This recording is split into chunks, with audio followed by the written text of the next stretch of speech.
Are you willing to forgive Congresswoman Taylor Greene? Forgive for what? No, I just disagreed with her philosophy.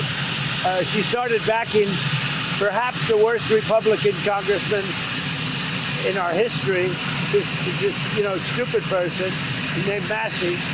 And I said, go your own way. And once I left her, she resigned because she would never have survived a primary. But I think she's a nice person. Okay, thank you very much.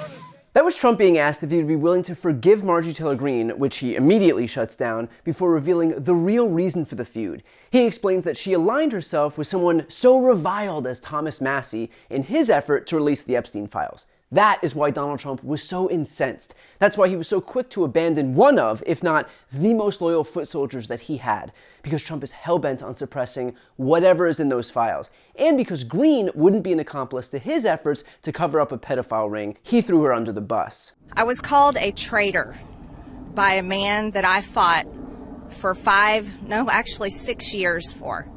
And I gave him my loyalty for free. I won my first election without his endorsement, beating 8 men in a primary. And I've never owed him anything, but I fought for him for the policies and for America first.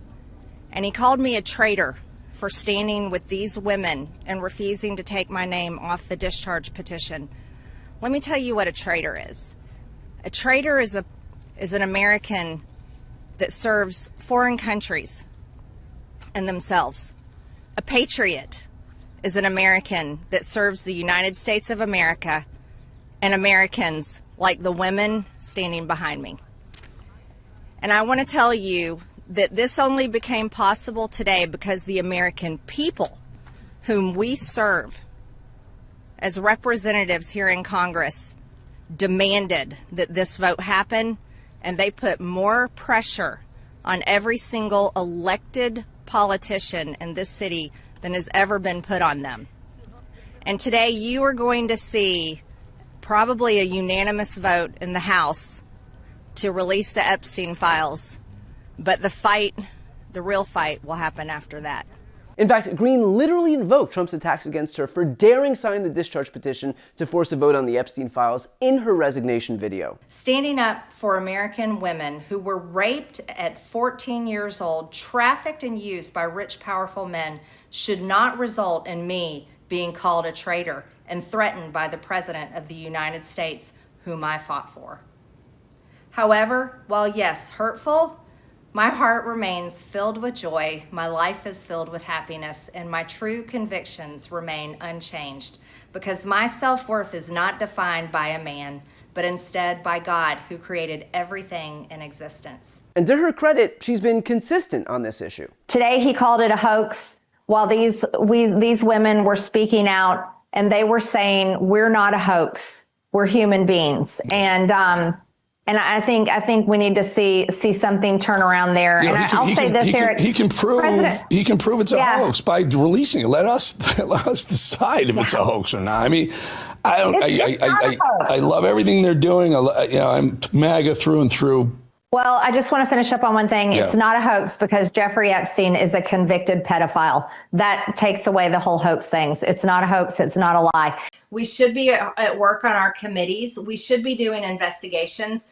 And you want to know something? We should be passing the discharge petition that Thomas Massie put in to release the Epstein files. Those are the things that we should be doing. And most of all, Tucker, we should be passing our appropriation bills to actually fund the government and fund important projects that taxpayer dollars, these people pay their taxes. This is how taxpayer dollars come back to your districts. We should be doing that, but no, we're not. But what do you say to people, perhaps people in your own district, who feel like his administration isn't being transparent on this issue and it brings a lot of questions up for them?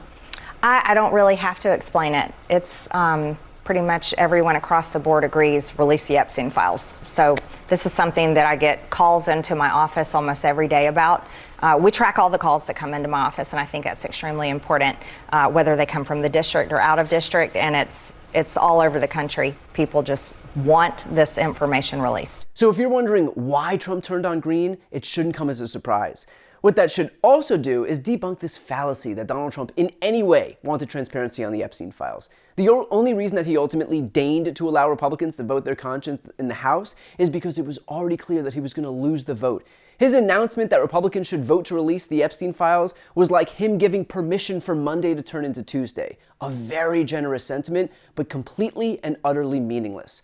The reality is that if Trump was willing to bail on Greene over the files, there is a clear reason why. It is the same reason that he spent 10 months refusing to release them himself, the same reason that Pam Bondi suddenly went back on her promise to release the files that were supposedly sitting on her desk, the same reason that the FBI put countless agents on this mission of flagging Trump's name in the files, the same reason that Trump had Mike Johnson adjourn the House early, the same reason that Trump had Johnson refuse to swear in Adelita Grijalva when it became clear that she would be the 218th vote on the discharge petition, the same reason that Trump frog-marched Lauren Boebert into the Situation Room to get her to remove her name from that petition. Clearly, Trump has something to hide. And if Greene wasn't going to help him do that, then she was persona non grata as far as Trump is concerned. And I've said this before, but I'll say it again, this is how he treats everyone who loses their usefulness to him. The moment that you no longer become convenient, Trump will cast you aside. He did it with Ronna McDaniel, the former head of the RNC, who he used to scapegoat Republican election losses. He did it to Michael Cohen, his longtime lawyer and fixer. Did it to Gordon Sondland, his longtime donor and EU ambassador. His former Secretary of State, Rex Tillerson, who he called dumb as a rock. And his other Secretary of State, Mike Pompeo, who had his security clearances revoked. To his former press secretary, Kayleigh McEnany, who he trashed online. His former donor and campaign advisor, George Papadopoulos, who he denied really even knowing. His former director of the FBI, Christopher Wray, who he chose to run the agency in his first term, but then forced out to make way for Kash Patel. To his own vice president, who he was perfectly fine seeing hanged after Pence refused to certify an election that Trump lost. To Elon Musk, who literally funded his 2024 campaign, and now he's doing it to Marjorie Taylor Greene, who was his most loyal and vocal supporter for the better part of a decade. And frankly, the only thing more embarrassing than all of these people being discarded by Trump is that anyone would stick by this guy thinking that somehow it'll never happen to them, that somehow they're special and Trump would never abandon them like he's done everyone else. Somehow they're different, but they're not. Donald Trump only cares about one person, and his name is Donald Trump. But still, more flunkies will glom onto him because they do think they're special, or because they're just that intoxicated by proximity to power. Whatever the reason, Trump is certain to have a steady stream of sycophants who will do his bidding. But it should tell everyone something that so many people in Trump's orbit ultimately become his biggest opponents only once they leave. It is because they know that he stands for nothing but his own consolidation of power.